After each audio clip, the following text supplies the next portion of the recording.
Bismillahirrahmanirrahim. Assalamualaikum warahmatullahi wabarakatuh. Waalaikumsalam warahmatullahi wabarakatuh. Para pemirsa dan sahabat beriman dimanapun berada, kita jumpa lagi di Ustadz Danu Official Channel bersama saya Tum.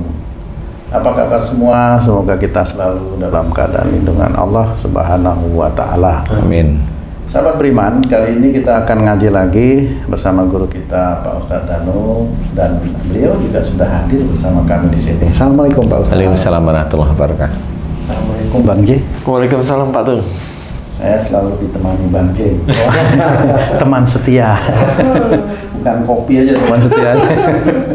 Baiklah sahabat beriman, kali ini kita akan ngaji tentang kejadian yang terjadi beberapa waktu yang lalu di sebuah televisi.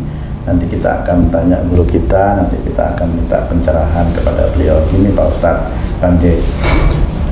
Kemarin ada di televisi, saya menonton itu Pak Ustadz ya, ada seorang wanita menggugat cerai suaminya yang ya baru sembuh dari sakit lah, kira-kira gitu Pak Ustadz.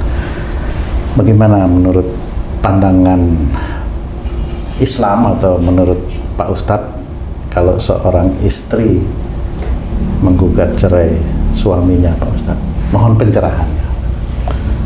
Bismillahirrahmanirrahim. Assalamualaikum warahmatullahi wabarakatuh. Waalaikumsalam warahmatullahi wabarakatuh. Amin. Ini yang dimaksud yang mana ini kamu tanya itu tuh?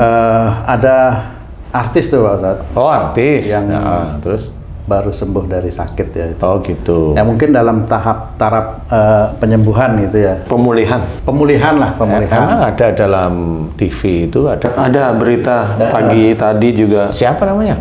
Namanya Indra Bekti. Oh Indra Bekti, itu. Ya. Digugat cerai Oke. istrinya itu Pak Ustadz. Oh gitu. Dia baru habis koma apa terus hidup terus sadar gitu, dan sekarang udah berangsur sehat gitu. Masih ya, dalam masa pemulihan lah gitu. Oh, iya memang kalau kalau seorang wanita menggugat cerai itu boleh-boleh aja, tapi dalam kondisi biasanya suaminya melakukan kedoliman, kan gitu ya, melakukan emosional, sesuatu yang bentukannya paksaan, Kekerasan seperti itu. kekerasan, kemudian bisa merusak iman perempuannya, bisa merusak iman perempuannya, ya. Jadi yang dibolehkan itu adalah merusak imannya sang perempuan. Kalau ini Islam ya. Oh, Indra Bekti Muslim berarti ya? Muslim. Sepertinya ya. Muslim. Sebenarnya kalau memang itu sudah masuk kriteria itu sih boleh aja, silahkan. Mamanya dipukulin terus ya boleh, silahkan. Kan gitu ya, saya kan nggak tahu ya. Boleh, karena memang itu bisa merusak imannya dia sendiri, ya, akhirnya ya seperti itulah. Tapi kalau memang dilihat dari kasusnya yang dia sendiri pecah pembuluh darah mamanya. Ya waktu sakit. Waktu sakit itu kemudian pecah pembuluh darah itu ya karena emosi dalam berpikir dan ada persoalan seperti itu. Jadi ada persoalan yang dia pikirkan, kemudian marah, yang dalam pikiran itu marah. Jadi kan bisa orang marah itu diem kan bisa ya. Bisa. Dalam pikiran itu mikir masalah itu tapi marah mikirnya. Nah, jadi mamanya kayak kamu tuh mamanya kamu itu didekati wanita ini ngotot aja pengen ketemu sama kamu itu nggak mau tapi ngotot, kan bingung, lama-lama kan mikirnya gini, ini wanita ngapain deketin saya, tapi otak marah kan bisa dalam kondisi berpikir seperti itu. Jengkel lah seperti itu Pak Ustadz ya. Marah bukan Marah, jengkel ya. Marah. Jadi kenapa saya kan nggak mau dideketin, tapi kenapa dia deket, ya kecuali sebaliknya. Nah ini beda cerita ini maksudnya. Kalau sebaliknya yang marah yang mana? Udah lah. Jangan Coba terus ke. Jadi marah itu bisa seperti itu, atau umpamanya kamu menghutangi Haji C. Ya. Kamu menghutangi Haji C, ya. Kemudian pada saat Haji C itu kamu tagih, pelintut. Kan kamu bisa aja berpikir nih, dulu temen kok ini utang nih diminta itu ada aja alasannya, kan marah dalam pikiran itu. Iya, benar. Nah, tapi tidak titik itu marah itu langsung pecah pembuluh darah, tidak. Itu terakumulasi dengan sifat-sifat dahulunya, yaitu emosionalnya, kemudian berpikirnya. Berpikir itu bisa aja begini, maaf nih, jadi kayak seseorang itu merasa dia itu masih terkenal mamanya, kemudian kok jobnya itu berkurang mamanya, kemudian kebutuhan ekonomi kan meningkat kan gitu ya.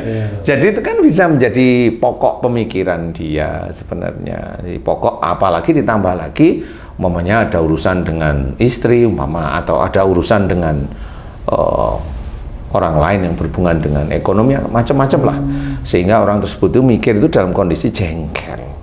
Nah, biasanya titik-titik itulah nanti Allah mengingatkan. Jadi istilahnya apakah dia itu paham apa enggak, diingatkan melalui salah satunya pecah pembuluh darah. Dan itu bisa menjadi stroke, insya Allah bisa, atau menjadi kelupaan, lupa dia, memorinya lupa. Enak loh, baru lupa. Ngutang nggak inget lagi. Nah itu. Kalau kebanyakan mikirin kerjaannya gitu bisa juga Pak Ustaz? Bisa ya. Marah sama pimpinan, tapi bukan mikir kerjaan loh ya, marah dengan pimpinan karena ditekan seperti itu. Itu bisa, jadi marah itu yang dipikirin itu marah, jadi ngerjain sesuatu dalam kerjaan itu marah. Dan rata-rata yang saya tangani tiap orang itu terkena stroke itu rata-rata kalau nggak dengan istri, ini karena yang kebanyakan stroke itu kan laki ya. Kalau nggak sama istri ya pekerjaan. Dua itu aja ya di titik itu. Nah, kalau memang istrinya Mas Indra Bekti itu menuntut, ya kondisi menuntut itu masuk nggak kriteria seperti itu. Dia bisa merusak iman istrinya, mamanya mana bisa merusak iman.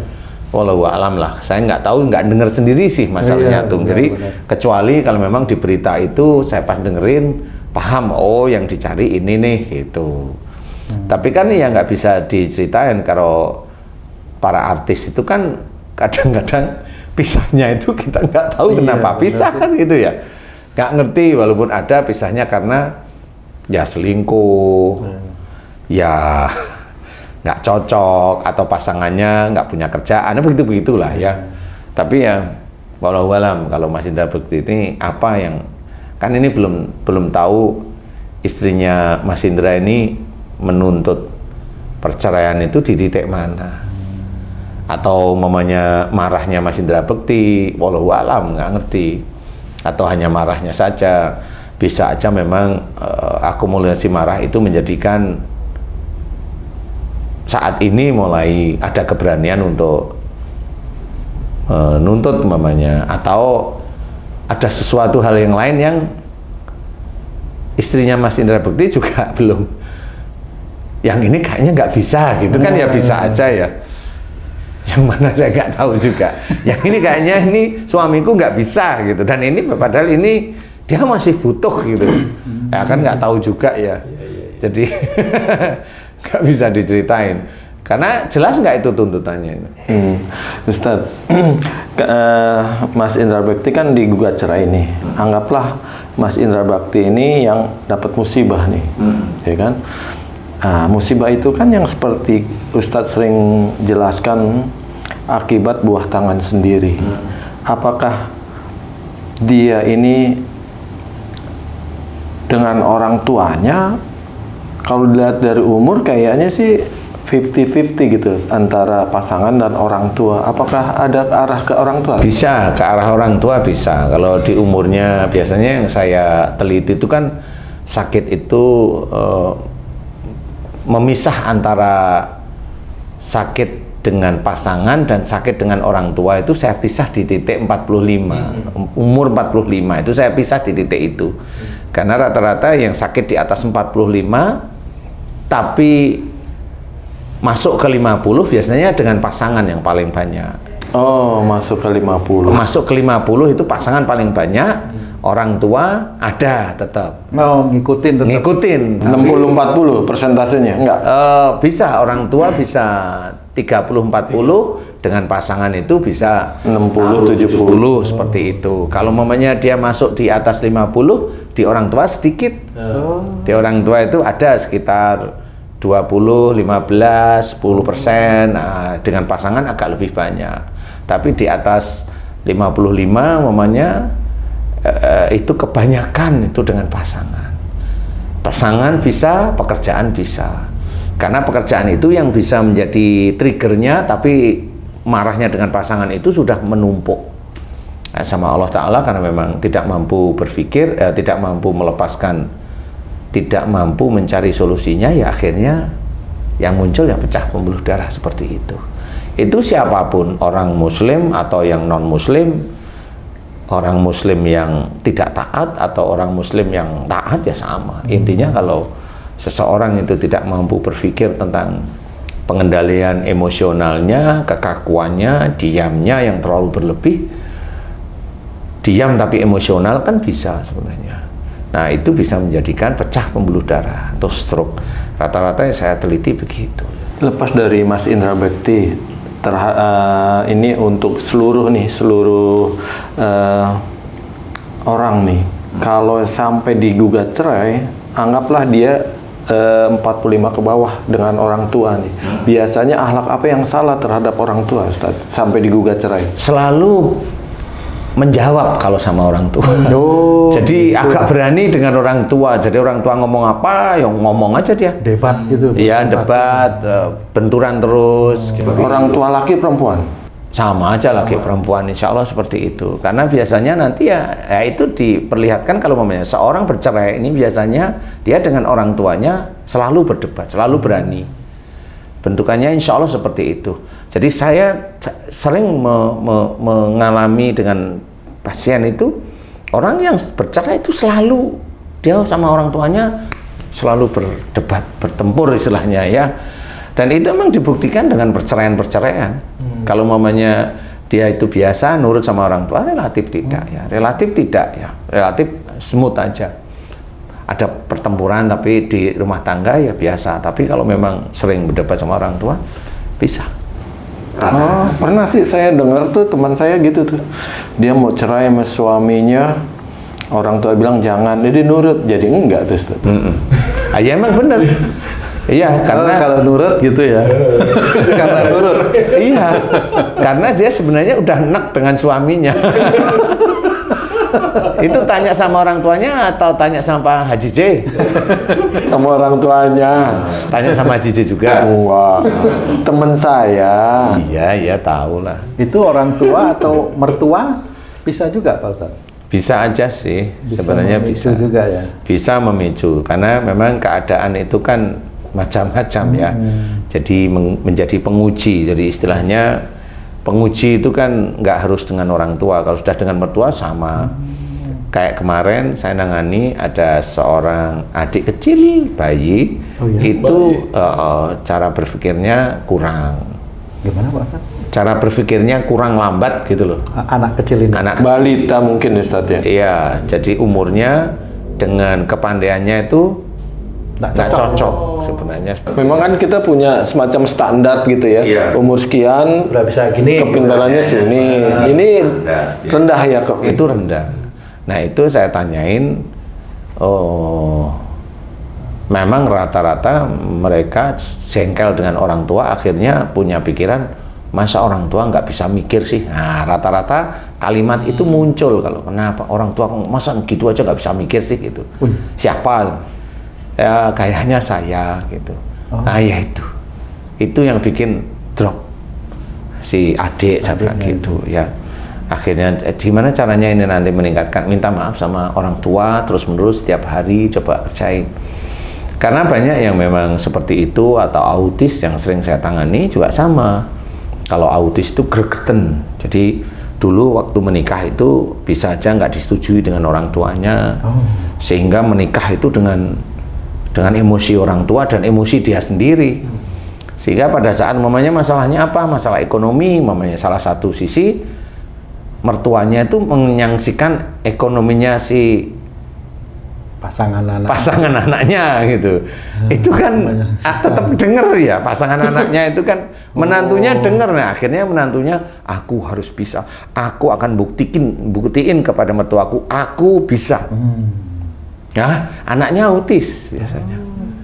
Jadi itu ya, rata-rata autis ya seperti itu, karena merasa dia terjepit, kesel, emosi, kemudian merasa aku harus bisa, autis.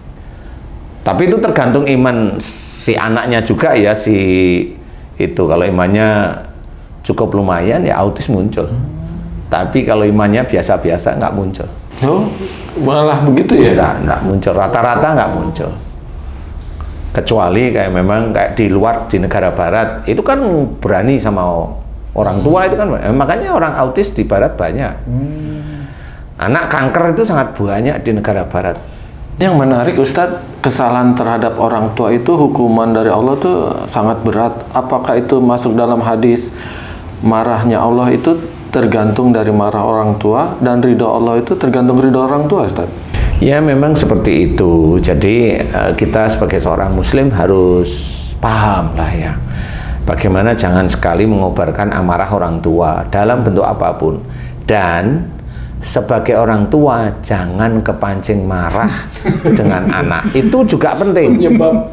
Itu kenapa kalau orang tua sampai ngomong, kamu nanti kalau sudah begini tahu rasa, nah itu nyumpahin. Itu orang tuanya juga pemarah. Sama Allah dimasukkan semuanya. Anaknya momenya apa yang dia omongin kejadian. Lah kan yang sedih orang tuanya juga lagi. Makanya orang tua juga harus paham. Memang dalam hadis diceritakan seperti itu, marahnya Allah tergantung marahnya orang tua. Jangan dipakai marahnya seperti itu.